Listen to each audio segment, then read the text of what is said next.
the next thing we're going to do is use calculus to find some useful approximations.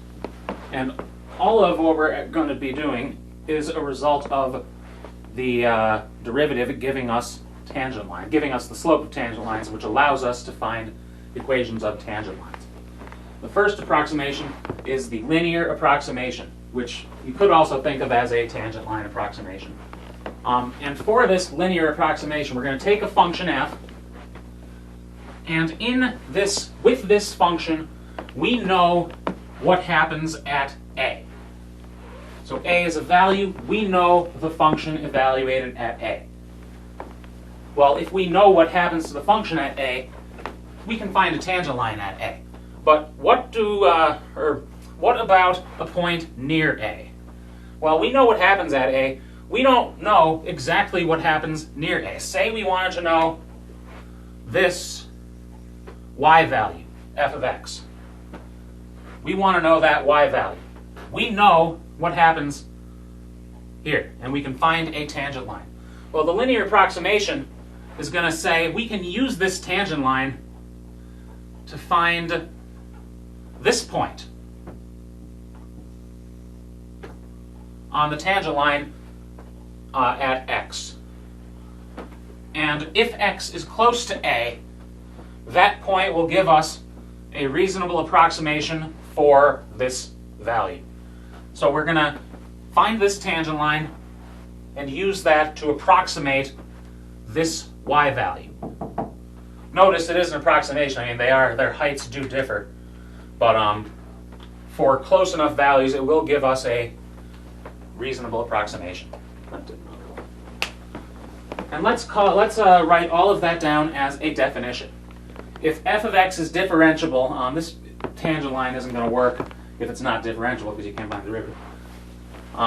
If f of x is differentiable, then we may approximate f of x near x equals a using the line tangent to f of x at a. Well, that's what I just said over here. We can use this tangent line to find an approximation. Now right here, this is translating that into a math language. F of x is approximated by f of a plus f prime a times x minus a. Where does that come from?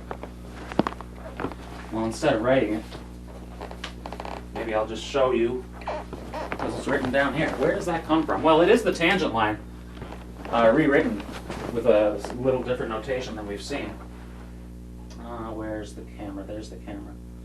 Notice this linear approximation is just the slope of the tangent line, f prime of a, given by that limit. I didn't write limit, but it's treated in the limit. F prime of a is the slope. Change in x over change in y is the slope. So we take that and we solve it for f of x.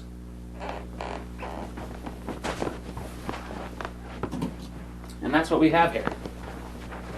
We want to find f of x, and we're going to use a tangent line. And to formalize this a little more, we call capital L of x, which is defined to give this approximation of f of x. This says L of x colon equals. In computer science, I am not a computer scientist. I don't know if it's for all languages, but for at least some languages, colon equals sets a definition, I think. So sometimes in math, you see colon equals. I believe this is the first time this semester I've used it this winter. There was a time I thought of using it, but then I chose not to. We call capital L of x, defined to give this approximation, the linear approximation or linearization of f of x at a. Let's look at a couple examples. So right here is what a linear approximation example would look like. Find the linear approximation of f of x equals root x at a equals 9 and use it to approximate the square root of 9.1. Well, the first observation before we do anything, we have a situation where we know the square root of 9, and we want to use it to approximate something we don't know, the square root of 9.1. Well, we're going to use the linear approximation. And to do that, we need a function. Well, here's f of x, root x. In the linear approximation formula, we also have an f prime of x. So we'll need an f prime of x. And here, you could write half x to the negative half. I like just doing that as a simplified form when I have to do any work with it. 1 over 2 root x. Remember, that was in probably lecture 2.2 toward the end where I said these derivatives are useful to know, this one and 1 over x. Well, that's great. Now we can find linear approximation, L of x. Well, L of x, remember, equals f of x. Jeez, no it doesn't. Equals f of a plus f prime of a times x minus a. Well, what's f of a? Square root of 9. 3. What's f prime of a? 1 over 2 square root of 9. 1 over 2 times 3. 1/6. Times x minus a, which is 9. Now right here, this is a linear approximation. It is an equation for a line. So you could simplify it. I would always recommend against simplifying this unless you're explicitly told to. And we'll see why in about 20 seconds. You can time me with the video. Our goal is to approximate the square root of 9.1. Well, square root of 9.1 is L at 9.1, the approximation at 9.1. And what does that equal? Well, it's 3 plus 1/6 times 9.1 minus 9. And right here, 9.1 minus 9, we can solve that. If you distributed, combined, you'd have to do 9.1 divided by 6. Who wants to do that? I don't. What's 9.1 minus 9? 0.1. 0.1 is not a useful number, but 1/10 is. So right here we get 3 plus a 60th. And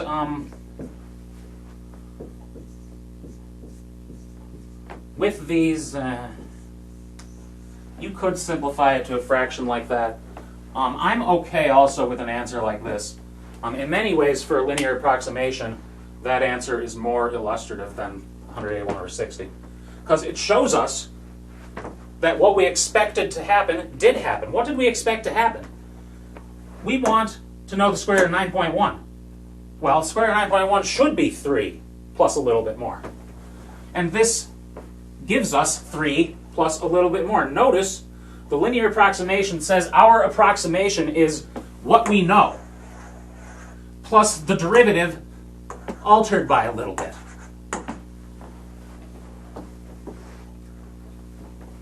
Let's look at another example. This one will be easy for me to write. Square root of 8.99. Notice these numbers, and they're really close to 9. If these numbers are like, use this to find the square root of 7.3 or something. If they're far away, the approximation is not that good. Oh, I should mention, for this previous example, just so you know how this approximation was, observe root 9.1 using a calculator, not the infinite series, take the end of calc 2, is 3.01662 approximately, and 181 over 60, our approximation, is about 3.0167. So this did give us a pretty good approximation. Let's do a couple more. Find the linear approximation of f of x at a equals 9 and use it to approximate root 8.99. Well, how does that change? Well, we still need our function, root x, but the actual value we're concerned with is different. We still need linear approximation near a equals 9. Well, it's still 3 plus a 6th times x minus 9. None of that changed. But what will change is our approximation. We're looking for this linear approximation evaluated at 8.99 now. So what does that equal? That equals 3.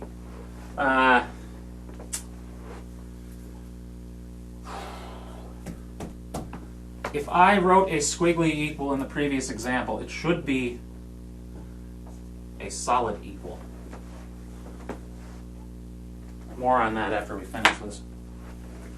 L is a solid equal here because it's defined to give an approximation. The actual approximation is a squiggly equal to this. So it's 3 plus a sixth times 8.99 minus 9. What's 8.99 minus 9? Negative 0.01, which you could read like that, or you could read it as negative 1/100th. So we have, this is equal to 3 plus a sixth times negative 1/100th. And I'm going to take that negative out. Because who wants negatives all over the place? I don't. So I'm going to take that negative out. And what does this give us? Well, it gives us 3 minus 1 over 600. And of course, 3599 over 3600 if you want. 36 over 600. Oh, God, what am I doing? I don't know what I was doing. I was not thinking, I guess. 1799. Or you could leave your answer in that form. Now compare this to the previous one. Does this answer make sense? Well, we expected our answer to be something a little less than 3. And we got our answer to be something a little less than 3. So that makes sense. Let's do one more example. And I'm not going to, yeah, I guess I'm going to just do it like this.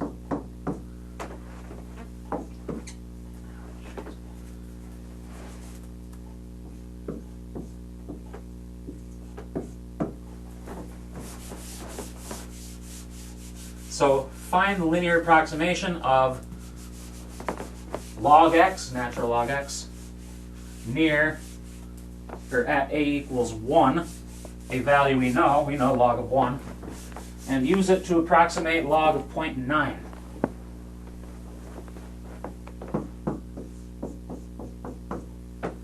Well, okay, what's our function here? Well, the function's log x.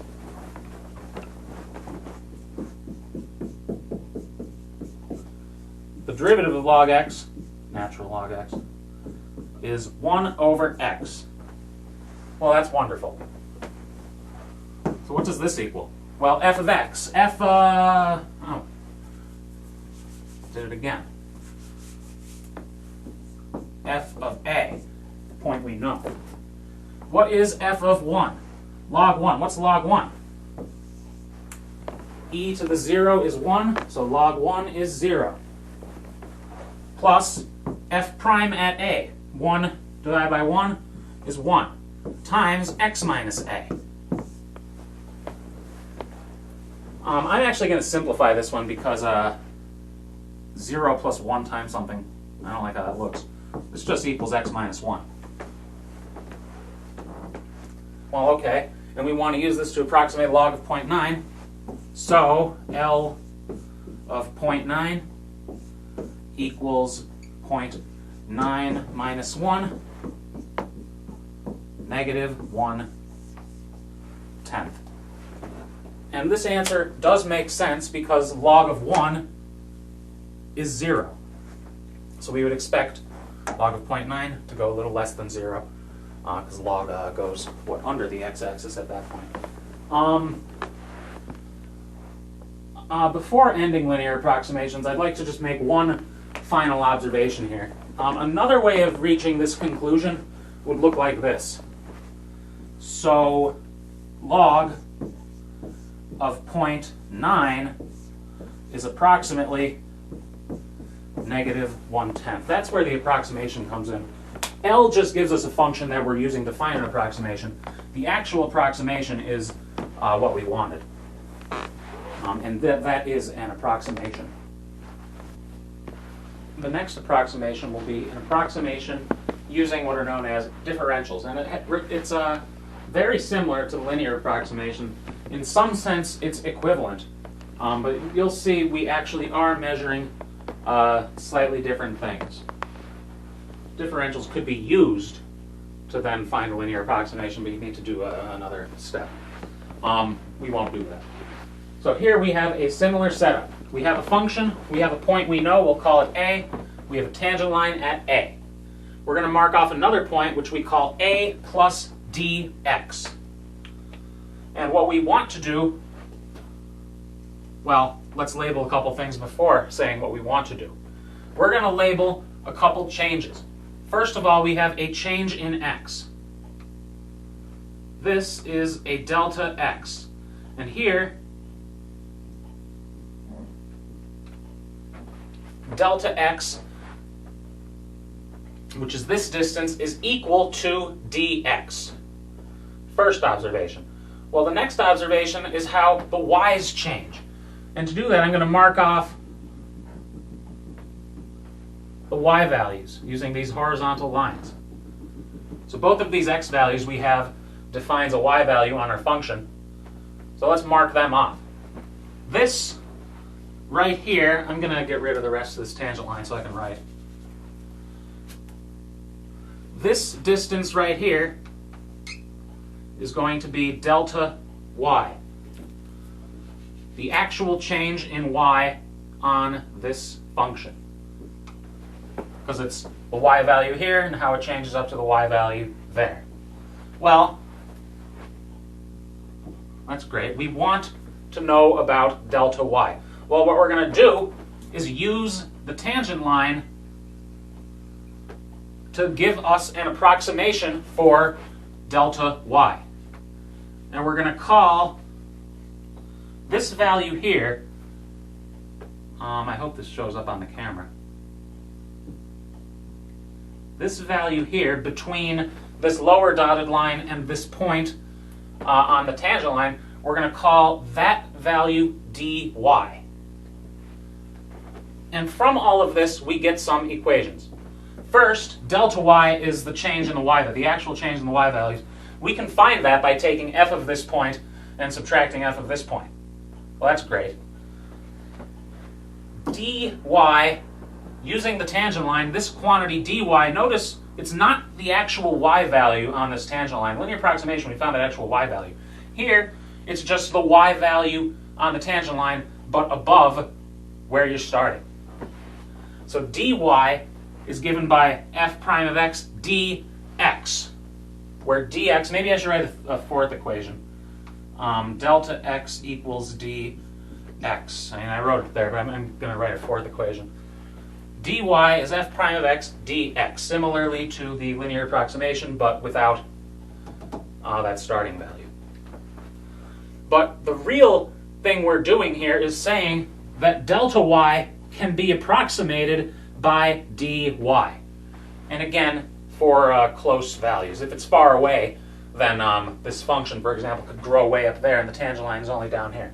But for close values, this gives an approximation. So let's look at two examples.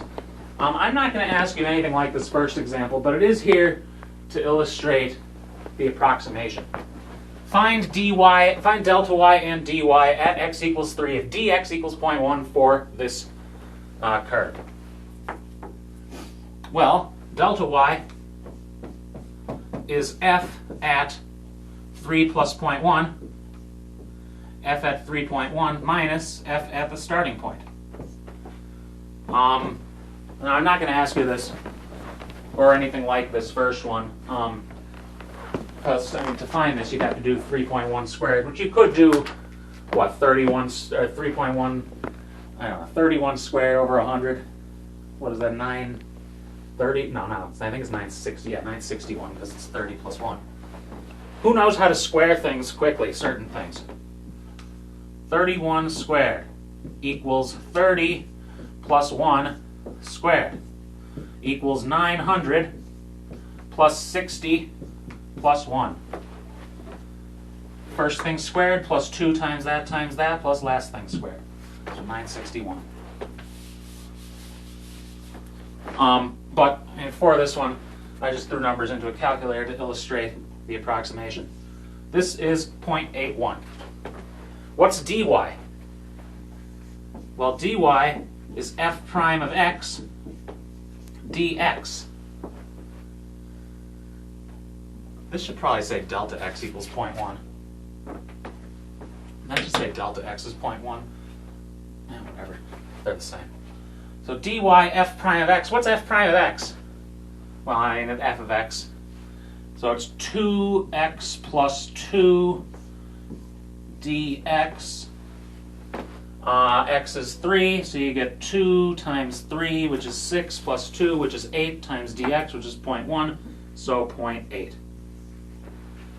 So you can see, with a small change in x, this does give us a reasonable approximation for delta y. Delta y is 0.81, dy is 0.8. This second example is an example you're more likely to see. So let's look at this one. Suppose the side length of a cube is measured to be 5 inches with a maximum error of 0.1 inches. Approximate the maximum error in using this side length to compute the volume of the cube.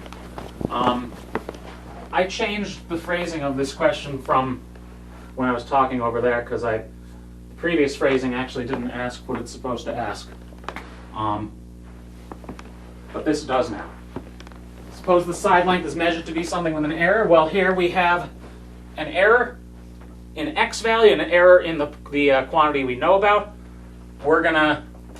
That error is going to lead to an error in volume, which would be given by the distance between two dotted lines here. And what we're going to do is use this differential to approximate that error. So let's do that. Differentials? Well, first we need an equation. Volume of a cube. F of x, maybe I should say y, equals x, no, volume, v. What am I doing? V equals x cubed. Well, we can take derivatives and interpret them using differentials here. So dv is 3x squared dx. We're talking about differentials. These lowercase dv and lowercase dx and lowercase dy are called our differentials. Not the deltas, those are changes. But these d's are differentials. Well, once we do this, we just need to make our substitution and simplify. X equals 5, and dx is a tenth. So what does that give us? 75 tenths. How does that reduce? They have a 5, so 15 halves. And what are our units? Inches cubed.